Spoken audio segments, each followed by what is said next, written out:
आणि सर्वात महत्वाचा सरकार निर्णय करताय की झोनिंग करताय सरकार. गव्हर्नमेंटने विचार केला आहे, देवेंद्र फडणवीस सरकारने विचार केला आहे की जसं आता रिट्स कार्टन हॉटेल आहे, आमच्या आयजीआर कडे हा प्रॉब्लेम आहे, आमचे मुद्रांक निरीक्षक, की आयजीआर ला जेव्हा रेडी रेकनर द्यावा लागतो, तो रेडी रेकनर आता रिट्स कार्टन हॉटेल आहे, तो एक प्लॉट आहे,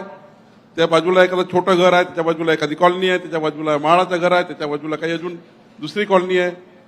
आमच्याकडे काय पद्धती आहे रेडी रेकनर करण्याची, की आता रिट्स कार्टनचा area 300 metre by 300 metre block करतात आणि त्या ब्लॉक करून सर्वात महाग रेट कशाचा आहे तर रिट्स कार्टनचा आहे. तो रिट्स कार्टनचा रेट त्या पूर्ण परिसराला लावतात आणि त्याचा रेडी रेकनर एवढा फुगून येतो की त्या बाजूच्या डेव्हलपमेंट करताच येत नाही.